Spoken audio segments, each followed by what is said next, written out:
பழைய ஓய்வு திட்டத்திற்காக போராடிய ஆசிரியர்களை தனி அறையில் பூட்டி வைத்து வேடிக்கை பார்த்த அரசுதான் திமுக அரசு என நாம் தமிழர் கட்சியின் தலைமை ஒருங்கிணைப்பாளர் சீமான் விமர்சித்துள்ளார். வேலூர் மக்களவைத் தொகுதியில் நாம் தமிழர் கட்சியின் வேட்பாளர் மகேஷ் ஆனந்தை ஆதரித்து அக்கட்சியின் ஒருங்கிணைப்பாளர் சீமான் பழைய பேருந்து நிலையம் அருகே பொதுமக்களிடம் வாக்கு சேகரித்தார்.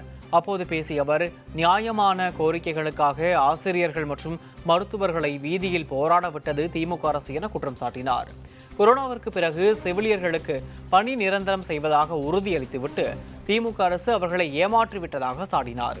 10 ஆண்டுகளில் ராமருக்கு கோயில் கட்டியதுதான் பாஜக அரசின் சாதனை என விமர்சித்த சீமான், தேர்தலுக்காகவே கச்சத்தீவை அரசியல் கட்சியினர் கையில் எடுத்துள்ளனர் என சாடினார். ஊழல், லஞ்சத்தை ஒழிப்போம் என கூறியவர்கள் தேர்தல் பத்திரம் திட்டத்தை கொண்டு வந்ததாக அவர் விமர்சித்தார். நாட்டில் போதைப் பொருட்கள் நடமாட்டம் அதிகரித்துள்ளதாகவும் பள்ளி மாணவர்கள் போதைப் பொருட்களை அதிகமாக பயன்படுத்துவதாகவும் சீமான் கவலை தெரிவித்தார்.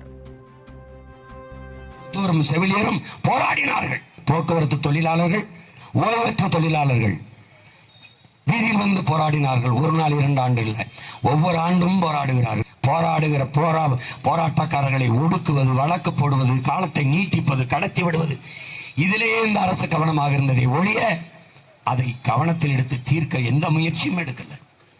ஒரே ஒரு நன்மை, 10 ஆண்டு காலம் ஒரே ஒரு நன்மை இந்த நாட்டு மக்களுக்கு இதை செஞ்சிருக்கோம். தமிழ்நாட்டுக்கு சொல்லல, இந்திய நாட்டுக்கு. ராமருக்கு கோயில் கட்டினது சாதனையா? 74 ஒப்பந்தம் 76 கொடுக்கப்பட்ட கச்சத்தீவை நாங்கள் வந்தால் மீட்போம் என்கிற நாடகம் எதற்காக? தேர்தல் தேர்தல் தேர்தல். பிகாஸ் எலெக்ஷன் தேர்தல்